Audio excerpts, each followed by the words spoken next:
Amém? Sim. Saúdo a todos com a paz do Senhor Jesus. Amém, meus irmãos? Amém! Glória a Deus. Que bom nós estarmos aqui, meus irmãos, mais uma vez, na presença de Deus. Agradecemos a Deus pela vida que prossegue, pelas bênçãos que o Senhor nos tem concedido, nos tem derramado. Hoje é um dia, terça-feira, dia 2 de junho. Amanhã é o dia do aniversário da fundação da Igreja Pentecostal Deus e Amor, né? Sabemos que a festa será comemorada oficialmente no domingo, dia 7, mas amanhã é a data que a Igreja Pentecostal Deus e Amor foi fundada pelo missionário Davi Martins Miranda. É um ministério abençoado por Deus, ministério que Deus levantou para salvar as almas, para que o evangelho do reino de Deus seja pregado com ousadia, com sabedoria, com graça, virtude e poder. Poder. Essa é a finalidade da fundação da Igreja Pentecostal Deus e Amor. É um ministério muito parecido com o ministério do apóstolo Paulo. O apóstolo Paulo, vivendo numa época, compartilhando espaços com epicureus, com estoicistas, com discípulos de Zeno de Sítio, de Heráclito de Éfeso, Parmênides de Eleia, discípulos de Sócrates, Aristóteles, Platão, discípulos, inclusive, da escola de Hillel, da escola de Shammai, que eram os filósofos judaicos, Filo de Alexandria e tantos outros grandes vultos da cultura, né, de sua época. Então o apóstolo Paulo não podia ser simplesmente mais um falador ou um paroleiro, como ele foi chamado de paroleiro. A palavra parola do latim, até do italiano parola, palavra, alguém que fala, né? Então tinha que ter poder, e a Igreja Deus e Amor é uma igreja que tem poder. Uma igreja que foi fundada para isso, não somente para ter uma mensagem rebuscada, acurada, para ter uma pregação gostosa de se ouvir, mas uma igreja com poder. Então vamos orar a Deus nesse momento, agradecendo ao Senhor por esta oportunidade. Vamos louvar a Deus nessa tarde e daqui a pouco vamos trazer a palavra do Senhor. Eu quero trazer um estudo muito importante para os irmãos e muito curioso. Trazer um estudo curioso. Vou pedir que os irmãos já vão aí preparando a Bíblia. Pegue a Bíblia. Pegue a Bíblia. Se quiser, pegue a Bíblia, pegue a tabela periódica. Já pega aí o Google mesmo. Vamos estudar um pouquinho a palavra nessa tarde. Senhor, meu Deus e meu Pai, abençoa o teu povo que está conosco aqui agora. Dá-nos vitória, dá-nos graça, dá-nos a tua unção, dá-nos a tua força. Grande Deus, poderoso Deus, dá vitória, Senhor. Dá graça para o teu povo, dá graça para os teus escolhidos. Dá, Senhor Jesus, a tua graça. Em nome de Jesus, Deus. Nos usa, Senhor, para pregar a tua palavra. Com a sua glória, com a sua graça, eu quero ter com unção, Deus, sabedoria. Santo Eu agora. quero ter poder Glória, para pregar glória, a tua glória a palavra, Deus. Senhor. Faça a tua obra. Fala conosco mais e mais através do teu Espírito Santo. Usando teu servo, para que possamos entender a cada dia mais a tua santa palavra. Glória, glória, glória, glória a Deus. Enche-nos do teu Espírito Santo e da tua graça. Essa santa e gloriosa. Do nome do Senhor Jesus Cristo. Faça a tua obra. No nome do Senhor Jesus. Amém. Amém, Jesus. Glória a Deus. Vamos louvar a Deus. Quero pedir para minha esposa me alcançar o violão. Vamos adorar ao Senhor Jesus. Quem concorda que Ele é digno de todo louvor e toda adoração, diga glória a Deus. Glória a Deus. Glória a Jesus. Vamos louvar a Deus nessa tarde abençoada. Que Deus abençoe a todos os irmãos, que Deus abençoe a todas as irmãs que estão conosco nesta tarde. Glória a Jesus. Vamos louvar ao Senhor neste momento. Glória a Deus.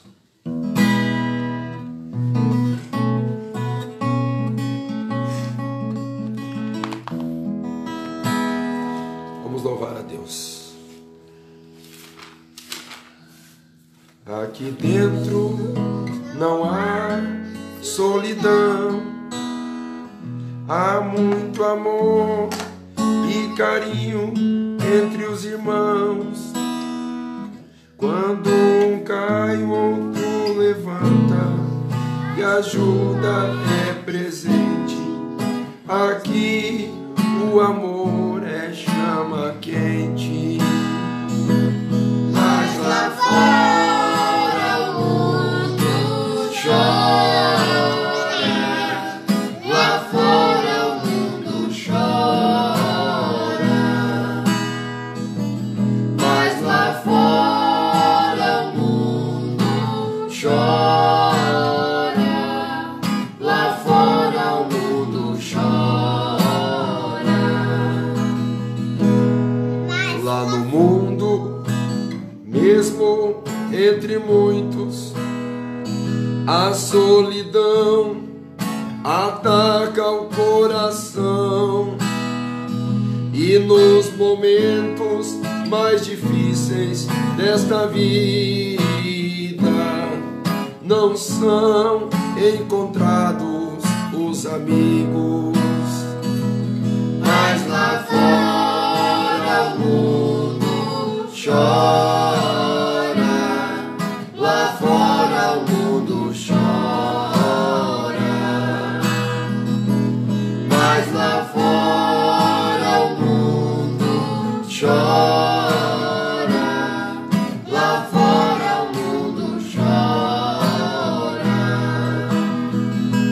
A diferença daqui e do mundo é que aqui habita Jesus.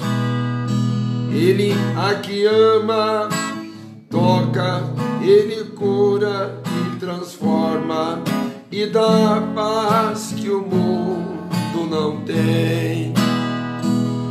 Mas lá fora o mundo chora. Lá fora o mundo chora. Mas lá fora o mundo chora. Lá fora o mundo chora. Mas lá fora o mundo chora. Lá fora o mundo chora.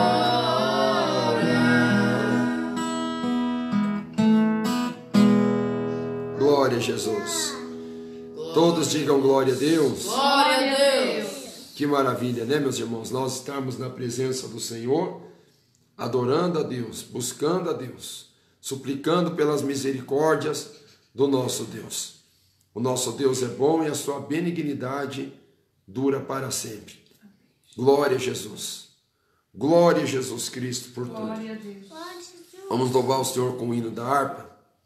Vamos louvar o Senhor com o hino da harpa cristã nessa tarde que Deus nos concedeu. Vamos aproveitar porque amanhã nós podemos não estar aqui. Podemos não estar vivos. Podemos não estar na terra dos viventes. Estaria eu mentindo? Os irmãos sabem que não. Não é simplesmente por causa do momento. É porque sempre foi assim. Se, por exemplo, as pessoas entendem diferente disso que eu estou dizendo, talvez seja o excesso de televisão, o excesso de filmes de Hollywood, que aliena as pessoas da realidade. Mas nós estamos vivos hoje e só Deus é quem sabe o que será do nosso amanhã, né? Vamos louvar a Deus com o hino 96. Deixa penetrar a luz. Glória a Deus. Deixa. Se o inimigo. Glória a Deus. Se o inimigo temes combater, se estás em trevas e não tens poder, que a formosa luz de Deus fulgure em ti.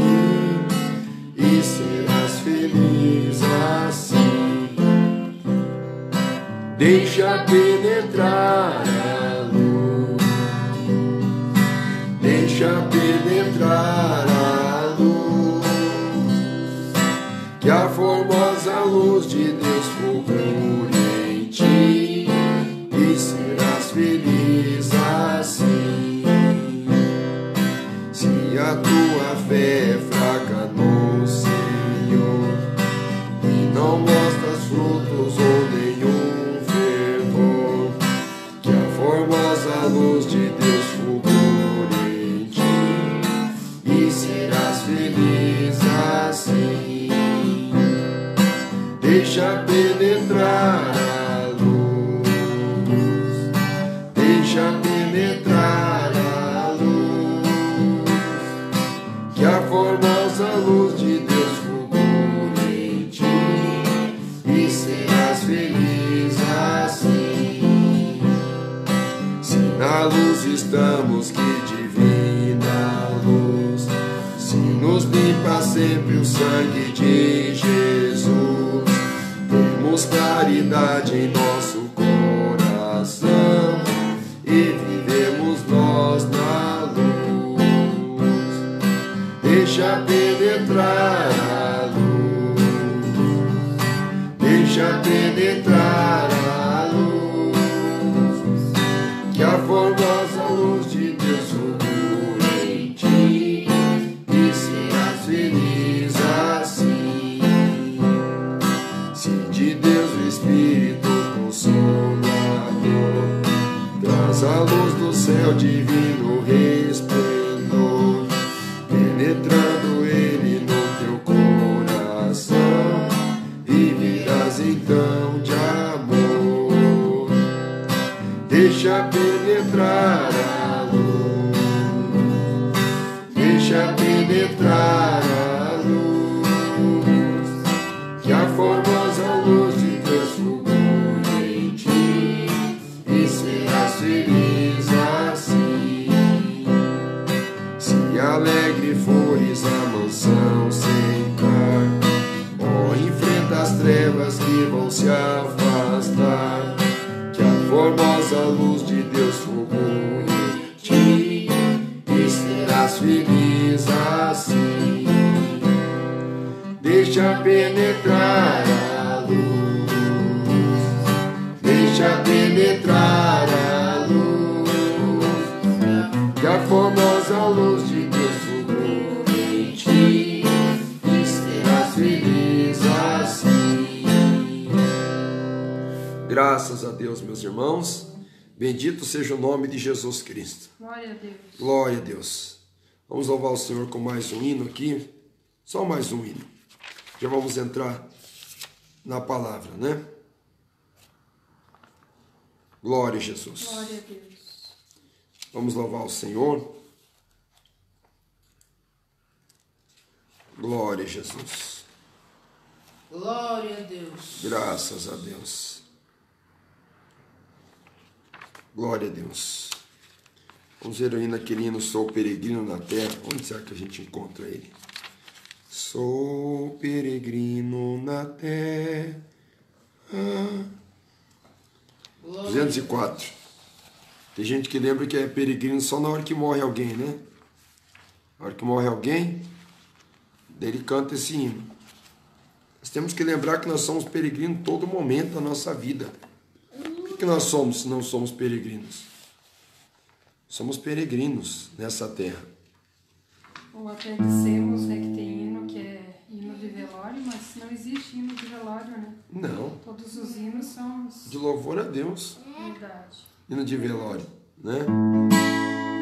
Sou peregrino na terra e longe estou do meu lar. Minha alma nela te espera, que Cristo venha buscar. Aqui só há descrença, as lutas não têm fim. Glória a Deus. Mas de Jesus a presença, glória será para mim.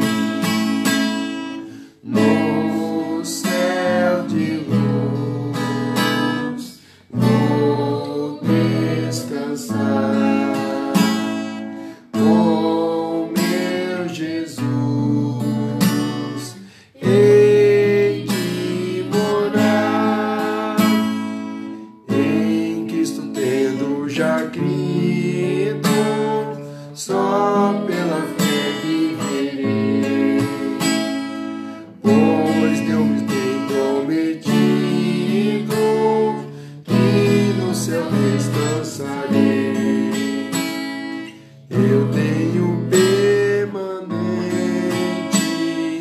um bom consolador, guiando-me brandamente a fonte viva de amor. No céu de luz vou descansar com meu Jesus. Hei de morar, embora às vezes o crente as dores sofra da cruz, gozo terá permanente quando no céu vi Jesus, de glória coroado no trono divinal, por anjo sempre louvado num coro celestial. No céu de luz vou descansar com meu Jesus. Hei de morar. Glória a Jesus, aleluia. Glória a Deus. Glória a Deus. Vai chegar um momento, irmãos, que nós vamos entrar no céu. Glória a Deus. Nós vamos descansar. Descansar. Glória a Deus. Definitivamente. Glória a Deus. Israel pensava que o descanso seria a terra prometida. Capital Jerusalém. Jerusalém. Habitação de paz. É o lugar perfeito para descanso, pelo menos.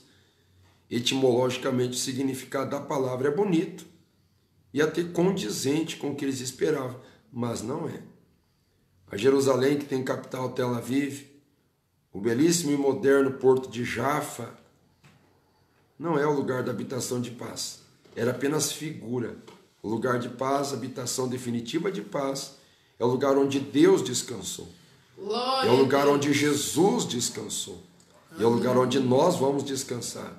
E esse lugar não é a Jerusalém terrestre. Esse lugar não é o Jardim do Éden. Esse lugar é o céu. Quem quer ir para lá, diga glória a Deus. Glória a Deus. Então vamos estudar. Abram suas Bíblias comigo. Abram suas Bíblias comigo. Na Epístola de São Pedro. Os irmãos não vão me acreditar, mas eu fui inspirado a trazer essa palavra. Fui inspirado a trazer essa palavra através da homília, através da pregação da Igreja Católica do Guadalupe. Hoje de manhã, quando eu estava na setorial, eu passei na frente da Igreja do Guadalupe e os ministros da Igreja Católica estavam lendo esta parte da Bíblia. Eu até parei para escutar. A tradução muito parecida com a nossa, a tradução de Jerusalém, dos textos originais de Jerusalém, muito próximo, parecido do nosso. Eu quero meditar com os irmãos aqui, é claro que com uma interpretação sui generis, da nossa forma, né? 2 Pedro, capítulo 3, 2 Pedro, capítulo 3, verso 10. Eu vou ler direto para os irmãos. E quem sentir de ir examinando comigo, aos poucos, vamos embarcar nessa viagem. Já que estamos aqui, quarentena, no mínimo, afastamento, distanciamento social. Se estamos aqui é porque nós temos um tempo que Deus disponibilizou, então vamos usar esse tempo com qualidade. Vamos estudar a Bíblia. Vamos estudar a Bíblia. Vamos lá. 2 Pedro, capítulo 3, verso 10. Mas o dia do Senhor virá como ladrão de noite, no qual os céus passarão com grande estrondo e os elementos ardentes se desfarão, e a terra e as obras que nela há se queimarão. Havendo, pois, de perecer todas essas coisas, que pessoas vos convém ser em santo trato e piedade, aguardando e apressando-vos para a vinda do Senhor Deus, em que os céus em fogo se desfarão e os elementos ardentes se fundirão? Mas nós, segundo a sua promessa, aguardamos novo céu e nova terra, em que habita a justiça. Pelo que, amados, aguardando essas coisas, procurai que deles sejais achados imaculados e irrepreensíveis em paz. E tende por salvação a longanimidade de nosso Senhor, como também o nosso amado irmão Paulo vos escreveu, segundo a sabedoria que lhe foi dada. Falando disso, como em todas as suas epístolas, entre as quais há pontos difíceis de entender que os indoutos e inconstantes torcem, e igualmente as outras escrituras, para a sua própria perdição. Vós, portanto, amados, sabendo isso de antemão, guardai-vos de que, pelo engano dos homens abomináveis, sejais juntamente arrebatados e descaiais da vossa firmeza. Verso 18. Antes, crescei na graça e conhecimento de nosso Senhor e Salvador, Jesus Cristo. A Ele seja toda a glória, assim agora como no dia da eternidade. Amém. Senhor, meu Deus, fala conosco, nos renova, fala aos nossos corações pelo poder da Tua santa, gloriosa e preciosa palavra. Nos ensina, Senhor, pelo Teu poder e a Tua misericórdia, nesta tarde abençoada, em nome do Senhor Jesus. Amém, Jesus. Muito bem, meus queridos irmãos, eu quero começar aqui o nosso estudo hoje, fazendo duas perguntas para você. A primeira pergunta que eu quero fazer está aqui em 2 Pedro. 2 Pedro, capítulo 3, verso 11. Primeira pergunta: que pessoa vos convém ser? Que pessoas vos convém ser? Que tipo de pessoa é ideal nós sermos? Primeira pergunta. Que pessoa vos convém ser? É a pergunta do apóstolo Pedro. Que tipo de pessoa vos convém ser? Primeira pergunta. A segunda pergunta minha. Segunda pergunta. Realmente nós temos que crescer na graça e no conhecimento? É isso que a Bíblia diz? Temos que crescer realmente na graça e no conhecimento? É isso mesmo? É isso mesmo? É isso? São duas perguntas que eu tenho para os irmãos. A primeira, que tipo de pessoa nós devemos ser? E a segunda pergunta, realmente nós temos que crescer na graça e no conhecimento? Temos que crescer na graça e no conhecimento? Vamos lá. Nós lemos primeiramente o versículo 10, falando do dia do Senhor. Como é que vai ser o dia do Senhor? Como ladrão.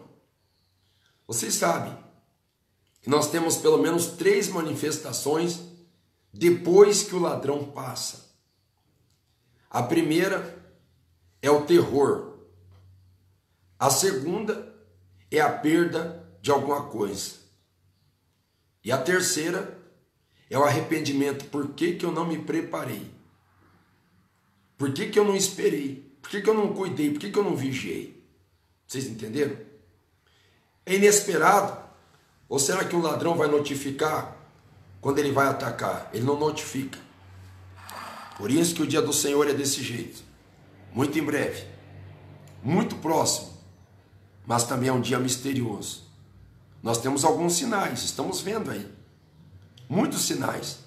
O dia do Senhor pode ser a qualquer momento. Se já tínhamos sinais demonstrando que Jesus estava prestes a voltar, agora esses sinais se tornaram ainda mais visíveis, mais fortes. Ninguém tem dúvida disso. Mas o dia do Senhor virá como ladrão de noite. Como ladrão de noite. Tem alguns ladrões ainda ousados.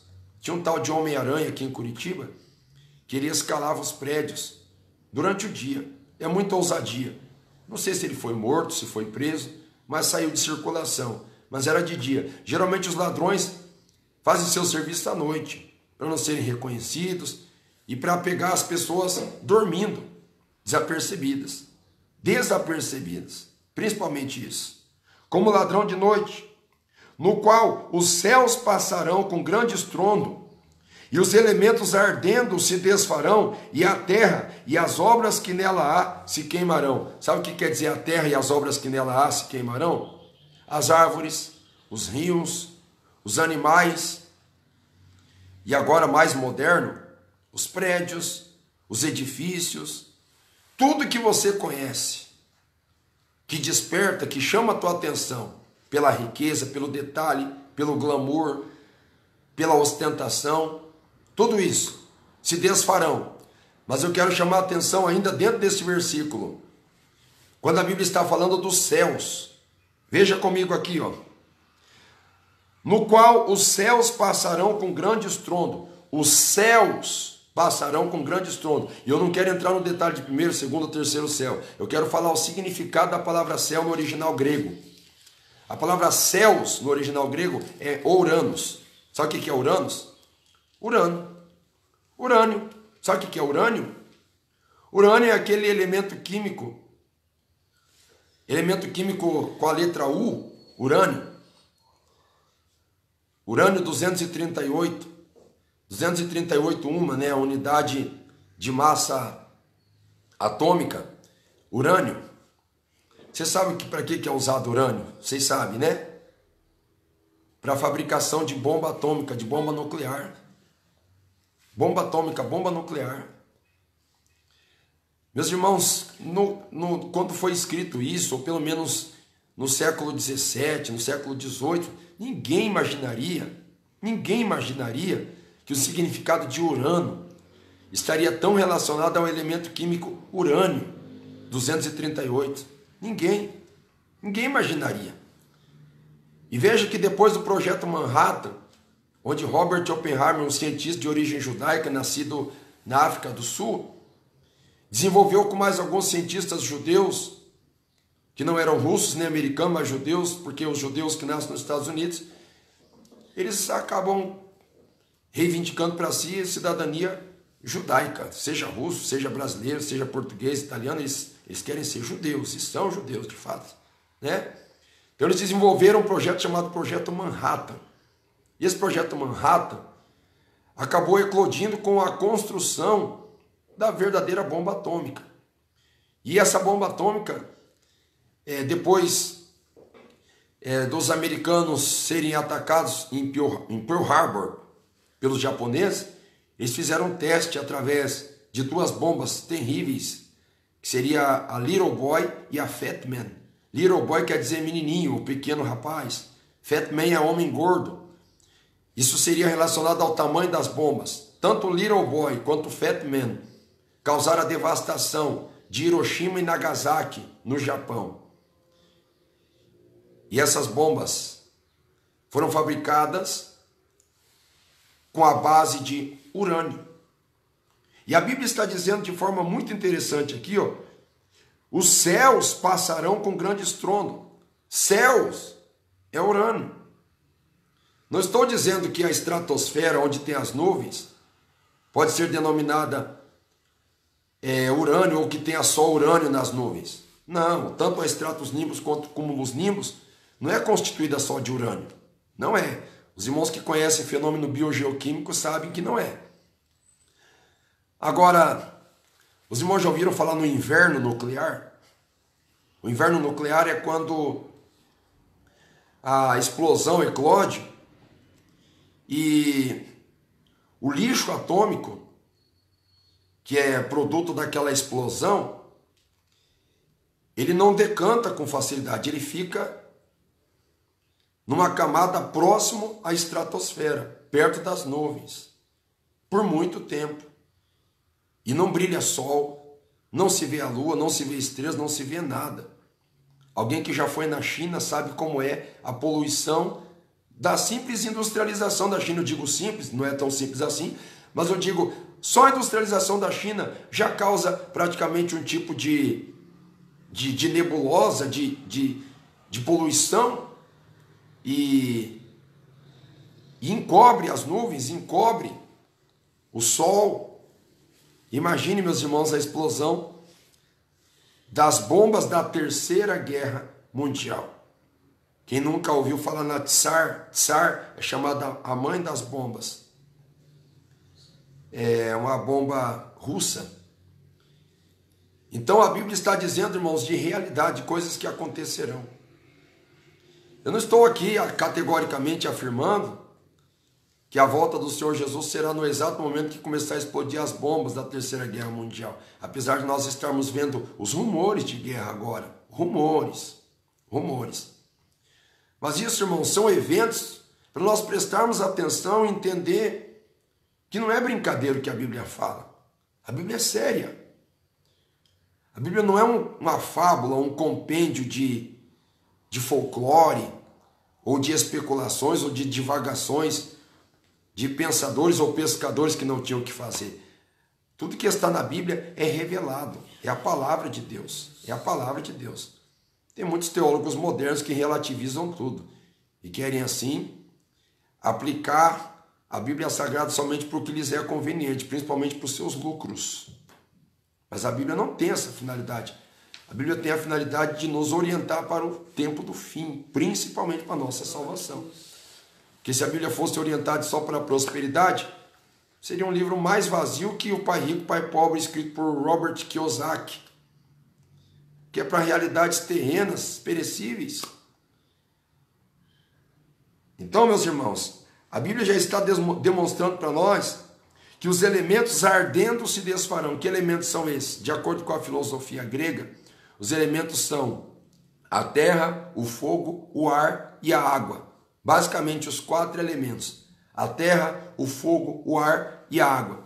E nós vamos encontrar a Bíblia confirmando a terra, falando da terra. E a terra e as obras que nela há se queimarão. Os outros 3 elementos a Bíblia não cita aqui. Mas de acordo com a filosofia aristotélica e platônica, esses são os 4 elementos. E a Bíblia está dizendo que esses 4 elementos se desfarão. E mais para frente o apóstolo Pedro vai dizer que eles se fundirão. Aí alguém pergunta como é que um pescador vai discorrer sobre isso, se ele não domina. Ele não domina? E o Espírito Santo na vida do apóstolo Pedro? Glória a Deus! E o Espírito de Deus potencializando as faculdades intelectuais do apóstolo Pedro? Isso é um destaque que nós não podemos esquecer. Aleluia. Verso 11. Havendo, pois, de perecer todas essas coisas, ou seja, os elementos se desfarão, se destruirão. Havendo de perecer a terra, de perecer o céu, o Senhor Jesus diz em Mateus 24:35, passará os céus e a terra, ou seja, vai passar. Na verdade, o céu, como nós conhecemos, não sei se é efeito de manipulações químicas, se é efeito de guerras climáticas. Quem ainda não entendeu, quem ainda não sabe, estamos com 392 pessoas acompanhando agora, procure pesquisar. Já existem guerras climáticas. Os países já conseguem declarar guerra um contra o outro, manipulando o clima, as condições climáticas. Já é possível. Não precisa acreditar em mim. Pesquise. Mas também, por presunção, não duvide do que eu estou dizendo. Presunçosamente, pesquise. Tu verás. Como diria William Shakespeare, existe muito mais coisa entre o céu e a terra que possa supor a vossa vã filosofia. Tem muita coisa acontecendo que nós não sabemos. Vai para a pesquisa, irmãos.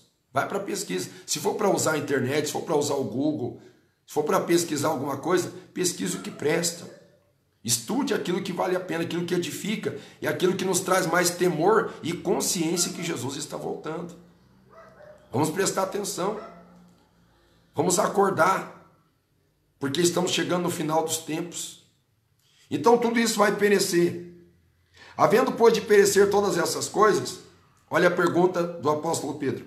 Que pessoa vos convencer em santo trato e piedade, aguardando e apressando-vos para a vinda do dia de Deus, em que os céus em fogo se desfarão e os elementos ardendo se fundirão? Os elementos ardendo se fundirão? Que tipo de pessoa nós devemos ser? Que pessoas nos convencer? Que pessoas nós devemos ser? Emile Durkheim era um filósofo judeu, nascido na Alemanha, mas é nascido na França com sobrenome de judeus alemães, Emile Durkheim, estudou o comportamento. Ele dizia sobre como as pessoas são facilmente manipuláveis pelo costume e também pela imitação. Imitação. Quando eu digo que tipo de pessoa nós devemos ser, nós não podemos esquecer esse fator sociológico muito importante, que é a imitação. Quando eu digo imitação, eu estou dizendo de referencial. Nós temos que ter um referencial. Nós temos que ter uma base. Muitas pessoas hoje são o que são e não são nada porque tem um referencial que não é nada. Hoje o referencial de muita gente é o Facebook. Elas querem ser o que algumas pessoas são. E tem pessoas que no Facebook parecem ser, mas não são. E você vê a foto, você vê o sorriso, você vê o comportamento, você vê o traje, você vê tudo, mas não é aquilo. Então isso é uma ditadura de um modelo existencial, de um modelo de vida, de um modelo de comportamento. E meus queridos irmãos, veja só, na Bíblia Sagrada nós temos um modelo verdadeiro para seguir, que é a palavra de Deus, ser imitadores de Cristo. Mas tem o Facebook para se imitar, tem o WhatsApp para você copiar o modelo do WhatsApp, tem Hollywood, né, os filmes, e não somente Hollywood, mas tem também os estúdios da moda de Frankfurt, de Milão, os estúdios de Paris, São Paulo Fashion Week, né? A semana da moda de São Paulo, muito famosa, e muitas pessoas querem copiar esses parâmetros. Quando a Bíblia está perguntando que tipo de pessoa nós devemos ser, porque tem muitos modelos por aí. Tem a novela, não tem? Tem a novela, tem a moda gospel de cantores, pregadores, e o que eles fazem acaba viralizando, acaba influenciando muita gente. Então o apóstolo faz essa pergunta: que pessoa vos convém ser em santo trato e piedade? Aí agora ele sugere que nós temos que ter um trato santo, um comportamento santo, uma tratativa santa, uma existência santa, uma vida santificada, uma vida separada do mundo. E em piedade, o que é piedade? Uma vida reta, uma vida justa, uma vida correta, aguardando e apressando-vos para a vinda do dia de Deus, em que os céus em fogo se desfarão e os elementos ardendo se fundirão. Ele está falando aqui do dia de Deus, do dia do Senhor.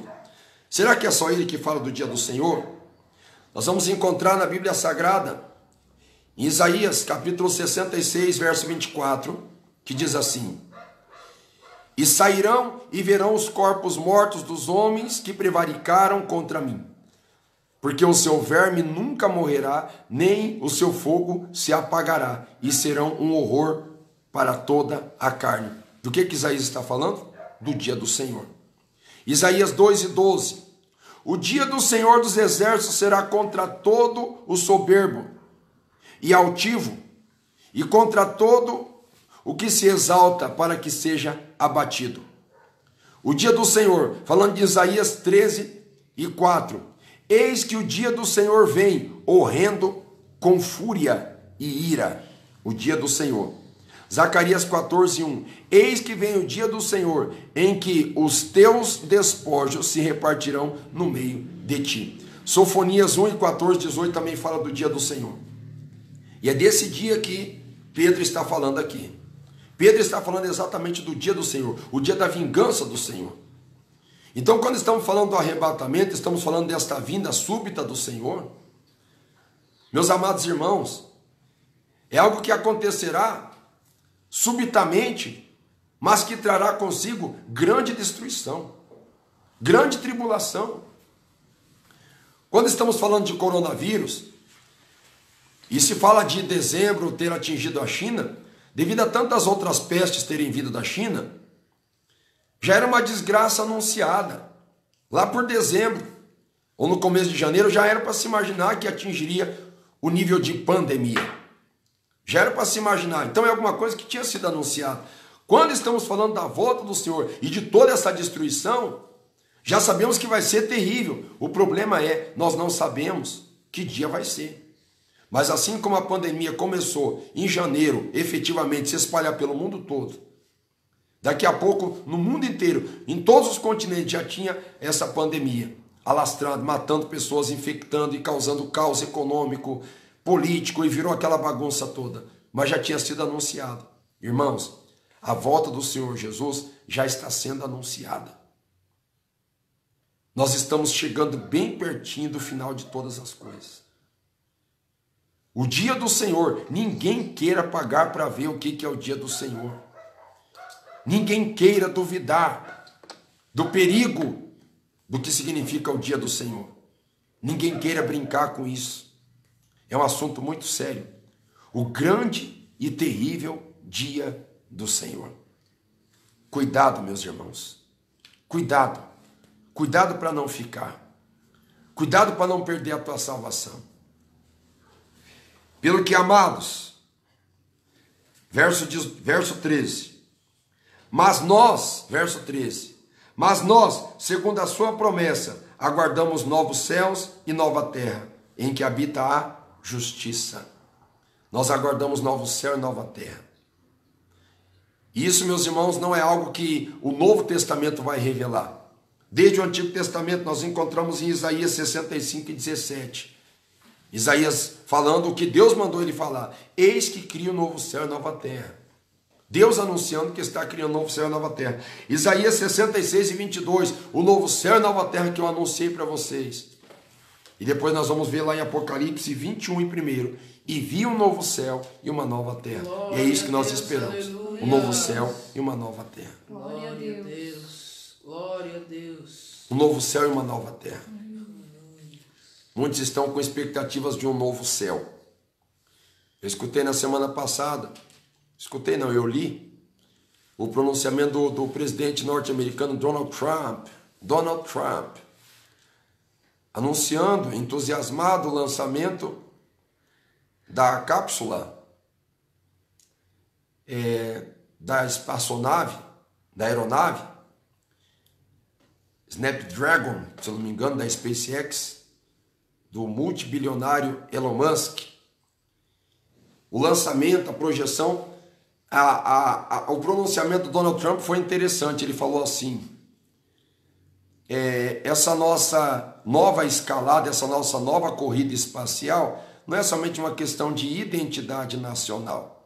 O que é identidade nacional? Dizer que os Estados Unidos são poderosos e estão agora com novos projetos para sair fora da Terra, né? Não, ele falou, isso não é apenas uma questão de identidade nacional, isso é uma questão de segurança nacional. Por que ele falou isso? Países como a China e a Rússia interpretaram muito bem as entrelinhas. E eu também consegui ler. Se acontecer uma guerra, explosões e mais explosões das ogivas nucleares, o que vai sobrar do mundo? Nada. Mas quem é rico, quem tem muito dinheiro, vai fazer o quê? Vai descansar na Estação Espacial Internacional. Lá não vai chegar os estilhaços das bombas. Lá não vai chegar a destruição nuclear, atômica. Ele imagina isso, mais ou menos isso que ele quis dizer, segurança nacional. Para a elite, para quem tem dinheiro. Eu até comentei com a minha esposa, mostrando para minha esposa Obadias, se eu não me engano é versículo 4, versículo 3, quando Obadias diz: ainda que vocês construam vossos ninhos nas estrelas como a águia, eu vos derrubarei de lá. Ou seja, não adianta o homem ter as suas expectativas nas promessas vazias da NASA, ou dos estudos espaciais da Rússia, ou da China, ou da Austrália, ou do Reino Unido, ou da própria França. Não adianta, não adianta. Ao homem está destinado a morrer uma vez só, vindo depois disso o juízo. Não adianta tentar empreender uma corrida nuclear. O novo céu e nova terra que nós estamos falando, não é o novo céu e nova terra em Marte, ou na Lua, ou nas estrelas. É lá na glória, onde o nosso Deus está. Lá que é o lugar seguro de verdade. Glória a Deus. Um novo céu e uma nova terra. Aleluia. Em que habita a justiça. Será que nessa Estação Espacial Internacional habita a justiça? É russo querendo furar o olho de americano, é americano querendo furar o olho de japonês, é japonês querendo furar olho de chinês, e é uma contenda terrível entre os próprios astronautas, não dá para confiar em ninguém. Rede de mentiras, é a KGB misturada com a CIA, misturada com o FBI, com o Mossad de Israel. E os irmãos sabem o que acontece, né? A jararaca tentando engolir a caninana, tentando ser devorado pelo crocodilo. É desse jeito. Mas a Bíblia está dizendo de um novo céu e nova terra, onde habita a justiça. Aleluia. Aleluia. Glória a Pelo Deus. que, amados, aguardando essas coisas, procurais que dele sejais achados imaculados e irrepreensíveis em paz. Verso 14. Nós temos que ser achados imaculados. O que é imaculado? Sem mancha, sem mácula. O que pode ser uma mácula na vida do crente? O pecado. É isso que imediatamente nós pensamos. Sim, é o pecado. Mas não é só o pecado que leva a crente para o inferno. Você veja só, meus irmãos. Se você sofre um golpe no seu braço, vai ficar uma hematoma no seu braço. Fica aquela marca de sangue no seu braço. Assim é quando um coração, mesmo que não tenha pecado, ele sofre um golpe duro. E fica aquela mágoa, aquela tristeza. Fica remoendo aquele sentimento negativo. Isso também é uma mácula. Nós temos que perdoar, nós temos que nos desfazer daquilo que nos entristece, daquilo que nos aborrece, daquilo que nos tira a paz. Porque se nós vamos para o céu e no céu é eterno, fica muito mais fácil quando nós entendemos tudo isso para a gente perdoar as pessoas.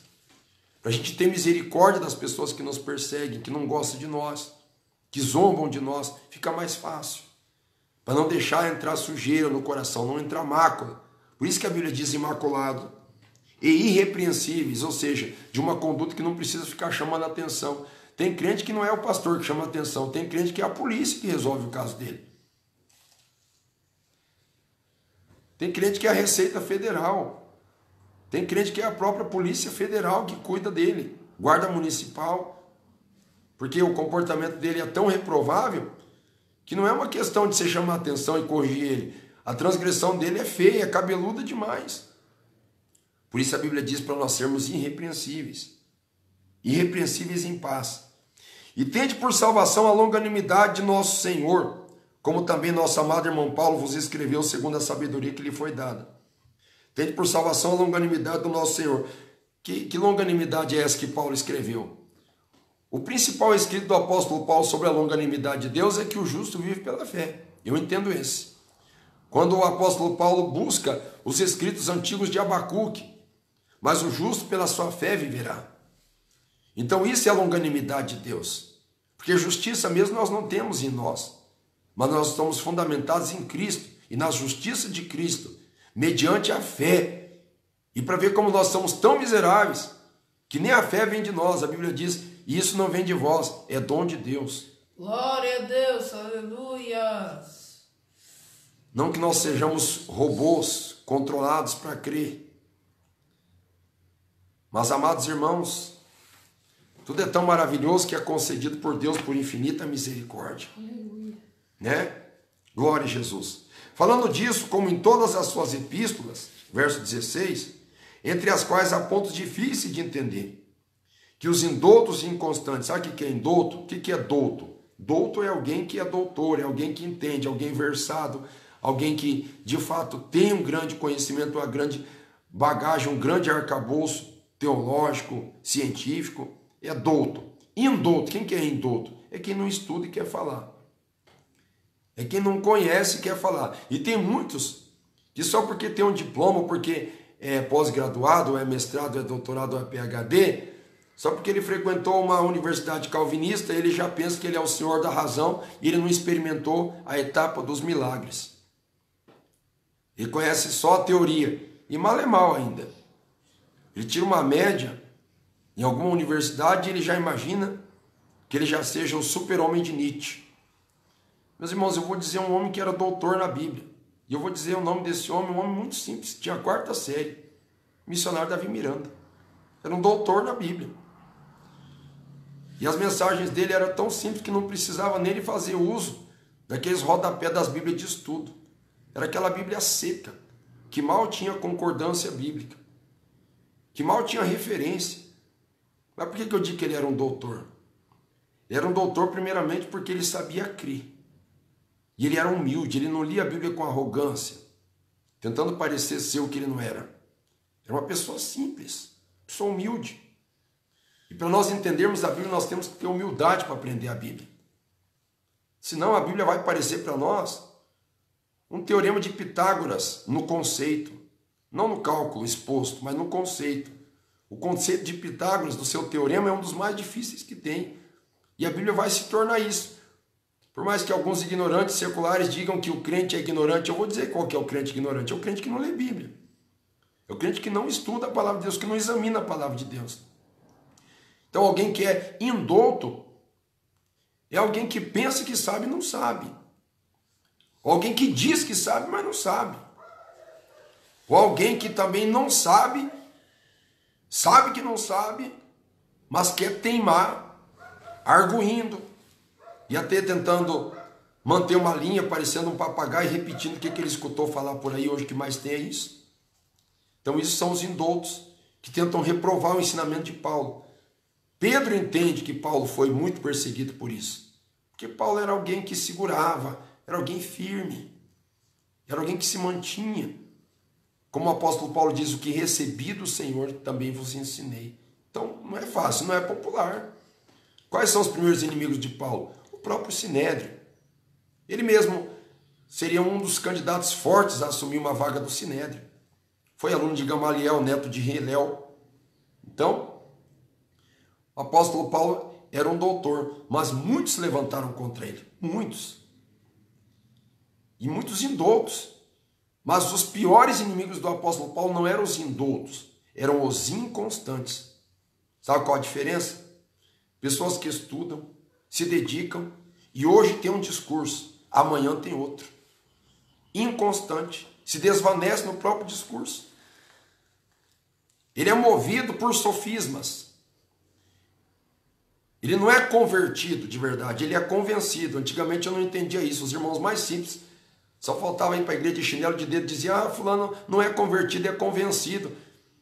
E eu até repeti algumas vezes, depois eu pensava: não tem nada a ver alguém ser convencido ou convertido. Isso não tem tanta relevância. Depois eu fui aprender melhor, que de fato tem muita importância entre alguém ser convertido e convencido. Quando alguém é convertido, a pessoa é mudada totalmente. Quando alguém é convencido, é porque a pessoa muda somente no seu intelecto. Não é corpo, alma e espírito, só no intelecto. A pessoa entendeu um trecho da Bíblia, e daí ela repete, ela orbita em torno daquele trecho, daquele texto que a convenceu. Daí aparece alguém com uma interpretação diferente, com argumentações mais abrangentes, ponto, a pessoa já comprou aquela ideia. Daí daqui a pouco aparece outro, com um discurso mais amplo, como se fosse uma síntese, pega a tese que a pessoa acreditava, mais a antítese daquele que o convenceu, o contrário, na segunda vez, e forma uma síntese. E ele já vai seguindo aquele. Daqui a pouco aparece um nihilista aqui que nega tudo. Ele volta aqui para trás. Diz assim: puxa, é verdade. Então é uma pessoa convencida. Ela só vai à base de convicções filosóficas e intelectuais. São os inconstantes. O maior problema dos inconstantes é que às vezes convivendo conosco, eles não convivem para compartilhar e compactuar a mesma fé. Eles convivem para absorver nossas peculiaridades, nossas particularidades, nossos segredos. Eles convivem conosco. Paulo sofreu isso. O apóstolo Paulo falava muitos segredos, muitos mistérios, muitas revelações, confiava em alguns, como Alexandre Latoeiro. Daí daqui a pouco essa pessoa sai. Essa pessoa vai embora. É igual Marcos, sobrinho de Barnabé, vai embora. Daí tudo que Paulo falou, até alguns segredos pessoais, acontece isso. A Bíblia não fala, mas o apóstolo Paulo, irmãos, era um ser humano também. E a pessoa é inconstante, a pessoa vai embora e leva até algumas coisas que não era para levar, a pessoa vai. Isso é terrível. Então, muitos indoutos e inconstantes rebateram o apóstolo Paulo, e Pedro reconhece isso. Há muitos pontos difíceis de entender que os indoutos e inconstantes torcem, e igualmente as outras escrituras para a sua própria perdição. Eles torcem as outras escrituras. Quando você está dizendo as outras escrituras, olha o patamar que o apóstolo Paulo atinge na concepção de Pedro. Quando o Senhor Jesus diz, examinai as Escrituras, lá em São João 5,39, examinai as Escrituras, o que é a Escritura disponível para aquele tempo? De Malaquias a Gênesis. Só tinha isso de Escritura. Não tinha o Novo Testamento, Atos dos Apóstolos, Romanos. Não, Paulo não era convertido ainda. Paulo era um aspirante ao Sinédrio, era um fariseu devoto. Então, a Escritura que existia naquela época era somente o Antigo Testamento. Então aqui, quando Pedro está dizendo, igualmente as outras Escrituras, ele está dizendo que as Escrituras do apóstolo Paulo têm uma autenticidade semelhante à da Bíblia inteira.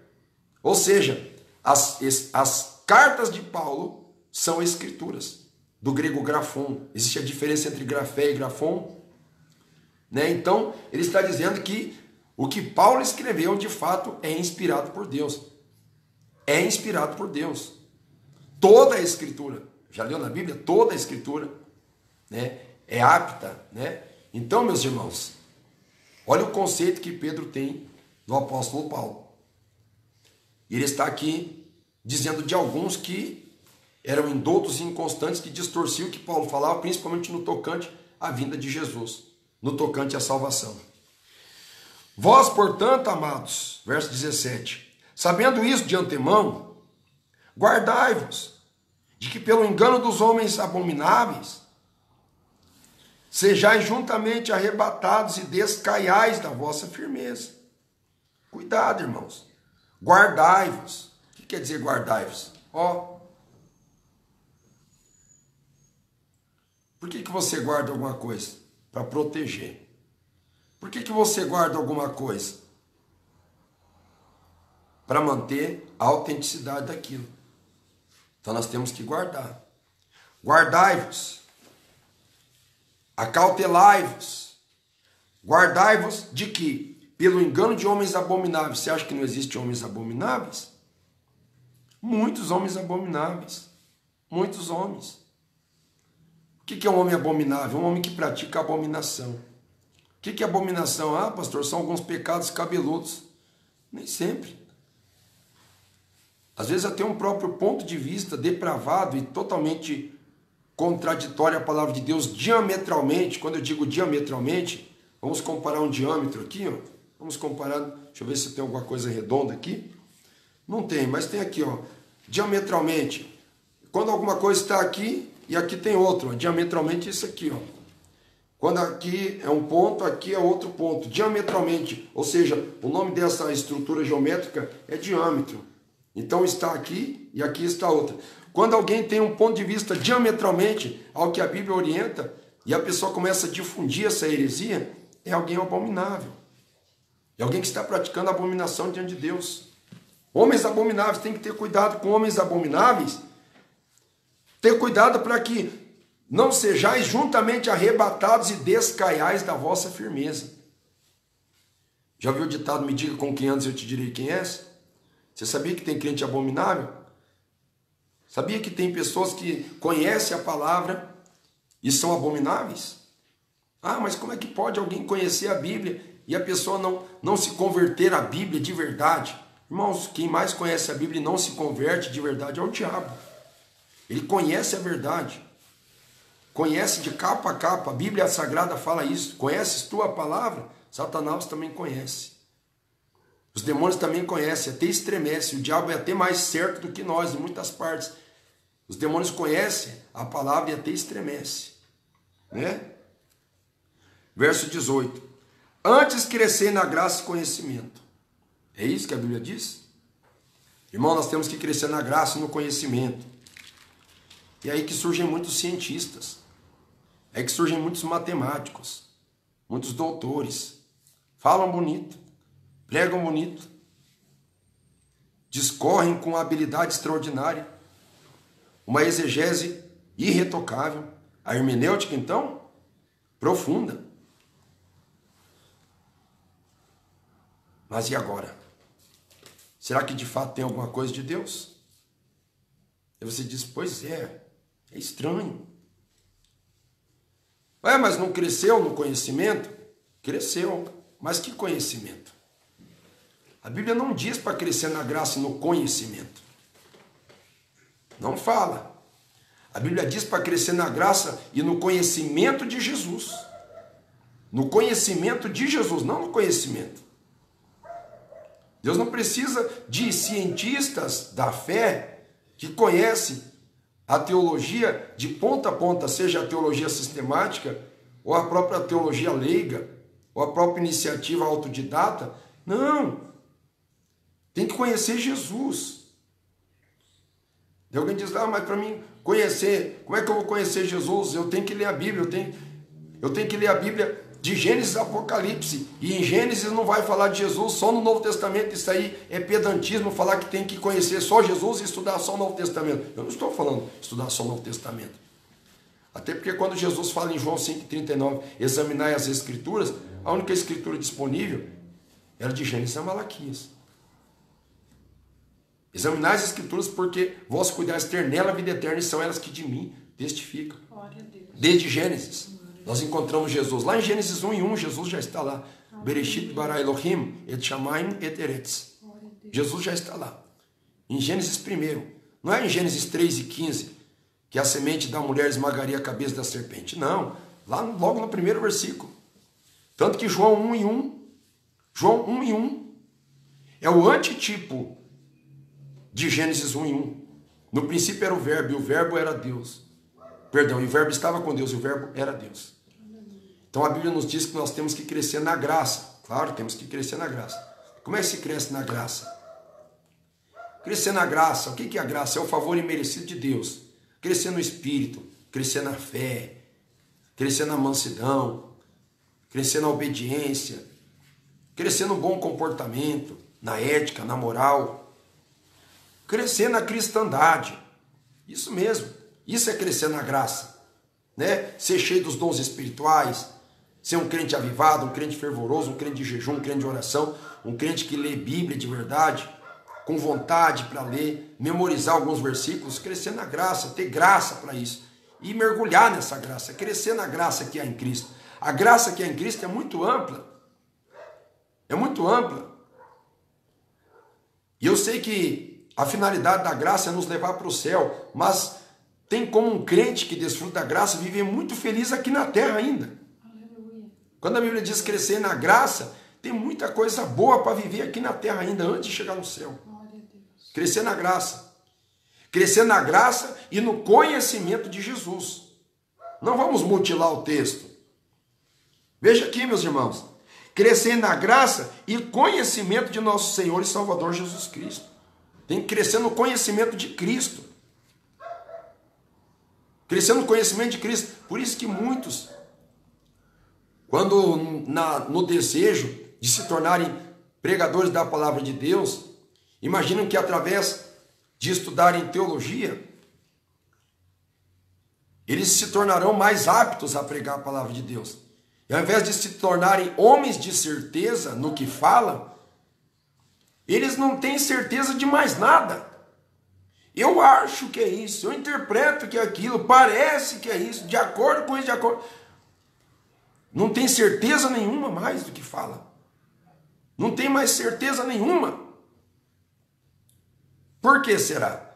É porque a gente vai estudando, a gente vai se tornando mais humilde. Será que a gente vai se tornando mais humilde? Ou será que nós vamos nos tornando cabresteado pelo sistema cultural educacional? E quem está falando com vocês aqui é alguém que se graduou. Eu me graduei em teologia também. Eu também me graduei. Nível superior em teologia. Reconhecido pelo MEC, tudo. E de fato, meus irmãos, nós temos esse bom interesse de estudar a teologia, imaginando que a gente vai aprender, vai estudar mais a Bíblia, aprender melhor. Né, meus irmãos? E na verdade, meus irmãos, é até interessante nós estudarmos teologia. É muito interessante.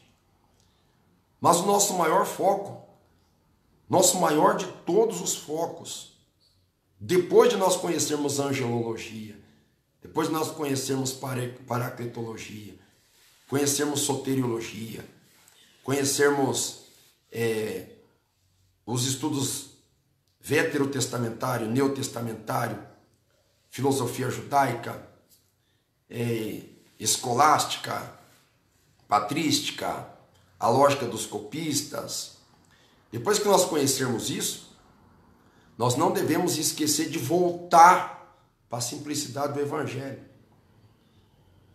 Senão o diabo nos engana. Nós temos que crescer no conhecimento de Cristo, no conhecimento de Jesus. E esse conhecimento de Jesus, meus irmãos, nós vamos encontrar na Bíblia pura, na Bíblia simples. Posso dar um conselho para você que me ouve? Você que é estudante de teologia? Tira um dia por semana, ou tira 1 hora por dia, para estudar a Bíblia pura, só a Bíblia. Esqueça dicionário, esqueça tudo, só a Bíblia. Dicionário que eu digo, pode pegar um dicionário de português ali, que vai te auxiliar na compreensão da palavra, porque tem palavras complexas na Bíblia, tem palavras ali que eu tenho que pegar o dicionário. Eu já li a Bíblia algumas vezes, mas eu ainda pego o dicionário, né? Tire esse momento para estudar a Bíblia Sagrada pura, a Bíblia Sagrada pura, e tenha a sua interpretação particular pela luz do Espírito Santo, e não somente pelos olhos de algum teólogo, ou de algum intérprete, ou de algum escritor dessas notas de rodapé dessas Bíblias de estudo. Temos que crescer na graça e no conhecimento de Jesus Cristo. E o conhecimento de Jesus Cristo você vai aprender com quem? É com o próprio Jesus Cristo. Às vezes a gente vai lendo tanto parecer, tanto pensamento dos pensadores, dos teólogos, dos doutores que escrevem no rodapé das Bíblias. E tem, irmãos, desculpa a sinceridade, não é inveja não. Quem sou eu para ter inveja desses grandes escritores da Bíblia, né? Coitadinho de mim. Eles têm muito mais estudo que eu. Mas tem muitos do que eles escrevem, irmãos, que é heresia. Não estou dizendo todas as Bíblias, nós temos Bíblia boa. Temos, por exemplo, a Bíblia Plenitude, que é vendida pela Igreja de Deus e Amor também, né? É nas nossas livrarias. Uma Bíblia muito boa, eu tenho a Bíblia Plenitude. Né? Tem a Bíblia Pentecostal também, que eu tenho, gosto muito. Tem a Bíblia do Pregador Pentecostal. Mas tem muitas Bíblias por aí, meus irmãos, que são escritos que te afastam de Deus, te ensina a ficar questionando, perguntando. Isso te traz dúvida. E aquilo que não é de fé é pecado. E você se torna, ao invés de você se tornar um crente, você se torna um crítico. Olha só a diferença, de crente a crítico. O crente tem confiança em Deus e descansa em Deus. O crítico só questiona, ele não tem estabilidade. Alguém diz assim, não, mas a gente tem que sair da faculdade com espírito de pesquisa, querendo conhecer isso, querendo conhecer aquilo. Irmãos, isso é o espírito do iluminismo. Isso não é o espírito de Cristo. O espírito de Cristo nos traz pacificação, paz interior, tranquilidade. Não esse espírito de alvoroço. Ah, mas eu tenho que conhecer a palavra. Eu sei, todos nós temos. Buscar as coisas de Deus é uma coisa. Agora, viver divagando, daqui a pouco você vai começar a querer saber. Ei, mas por que não tem 3 Coríntios? Ah, por que não está no meio dos livros autênticos, por exemplo, o Evangelho de Tomé? Evangelho de Tomé, não tinha um outro apóstolo para escrever um evangelho? Tinha que ser Tomé? Olha o tamanho da fé que vai estar guardado lá dentro desse evangelho. Ah, por que não tem o Apocalipse de Enoque? Então, meus irmãos, são dúvidas que as pessoas vão adquirindo. Quanto mais você quer saber e você se afasta da simplicidade do evangelho, mais duvidoso você fica. Ah, mas nós não temos que ter conhecimento das coisas, o pastor não lê, o pastor não estuda. Leio, estudo. Quem está falando com você já é o senhor, já tem uma meia dúzia de cabelo branco, aí já estou chegando nos 40. Não vou dizer que eu seja tão experiente assim, tenho muito que aprender, aprendi muita coisa com o pastor Lorival de Almeida desde criança, eu admiro muito o trabalho dele. Ele é um dos doutores da igreja, ele é douto mesmo, ele é doutor mesmo. Aprendi muita coisa com ele. Aprendi ao longo dessa vida, eu tenho muita coisa que aprender. Mas, irmãos, eu já quebrei muita cabeça colocando dúvida, tribulação e coisa desnecessária. Nós temos que ficar na simplicidade do evangelho, nós vamos encontrar isso aqui na Bíblia. Verso 18, crescer na graça e conhecimento de nosso Senhor e Salvador, Jesus Cristo. Amém, meus irmãos? Amém. Que Deus abençoe a todos. Jesus está voltando. Agora você já consegue responder minhas perguntas? Que tipo de pessoa nós temos que ser? E a segunda pergunta, nós temos que de fato crescer na graça e conhecimento? Não, né?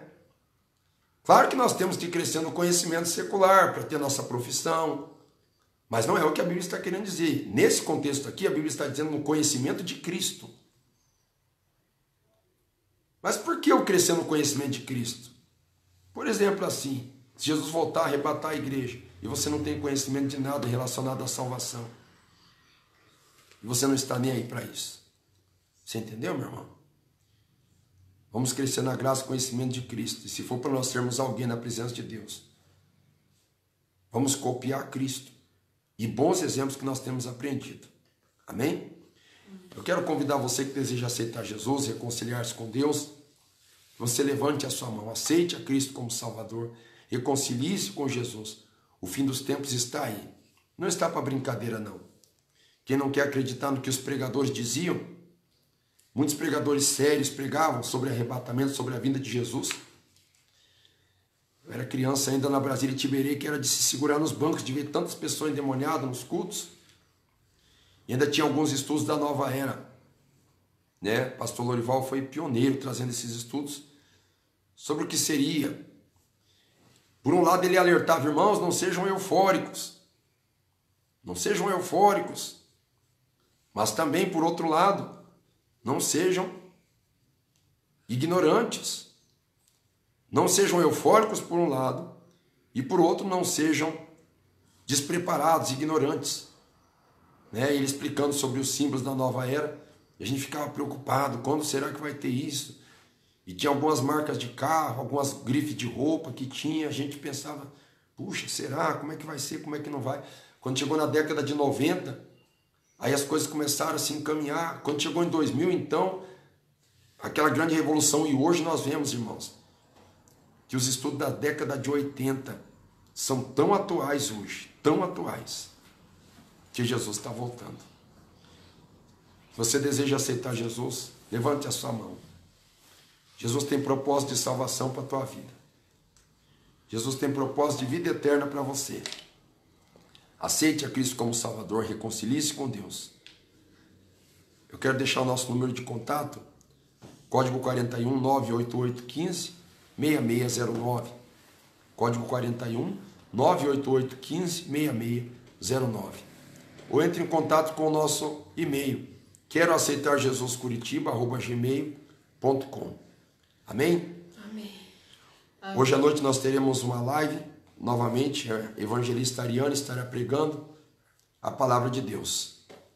Amanhã, quarta-feira, nós prosseguiremos com o nosso culto, né? À tarde, às 15 horas, entre as 15 e 15h30, e às 22h30, a evangelista Maria Lorena, pregando a palavra e orando a nosso favor, amanhã, quarta-feira. Amém, meus irmãos? Você que vai aceitar Jesus reconciliar, levanta a sua mão. Diga comigo, Senhor Jesus, perdoa os meus pecados, salva minha alma e escreva o meu nome lá no céu, no livro da vida, e sela com teu sangue. Eu te amo, Senhor Jesus, de todo o meu coração. Muito obrigado por tudo que o Senhor tem feito a meu favor. Graças a Deus. Vamos fazer a oração especial, a oração da fé. Que Deus abençoe a todos em nome do Senhor Jesus. Santo Deus poderoso e eterno. Senhor, meu Deus e meu Muito Pai obrigado, meu glorioso, Deus, por este momento. nós te agradecemos Muito obrigado, agora, Senhor, pela vida de Senhor, você. meu Deus e meu Obrigado Pai, pela paz, por pela estas tranquilidade. almas que estão aceitando ao Senhor Jesus Cristo Santifica-nos como único e pelo suficiente teu poder, Salvador pela da tua sua misericórdia. alma. Meu Guarda-nos, Deus e meu livra-nos. Pai glorioso, Tranquiliza salva o teu esta povo. alma, escreva o nome Fortaleça dela teu no povo. livro da Pelo vida. poder da tua santa Nós te palavra. pedimos essa pessoa e morar no céu. Dá-nos força e prepara-nos para morar Repreenda no os céu. demônios, repreenda toda a força do Meu diabo. Deus e meu Pai, aviva a tua obra. Envia teu Espírito Com o poder da tua Santo santa Consolador gloriosa sobre as nossas Em vidas. nome do Senhor No nome do Senhor Derrama a tua Jesus. força, Faça a a tua tua graça. obra neste lar, Em nome nessa do casa, Pai, nessa Filho família, no e do nome Espírito do Santo. Senhor Jesus. Amém, Jesus. Amém, Jesus. Que Deus abençoe a todos, em nome de Jesus. Que Deus guarde a casa, o lar e a família com as grandes e copiosas bênçãos, né? Que Deus abençoe. Vamos despedir com alegria. Levanta a mão bem alegre. A paz do Senhor Jesus. A paz do Senhor Jesus. E a paz do Senhor Jesus. Deus abençoe a todos, irmãos. Deus abençoe e guarde a todos. Em nome do Pai, do Filho e do Espírito Santo. Amém. Amém?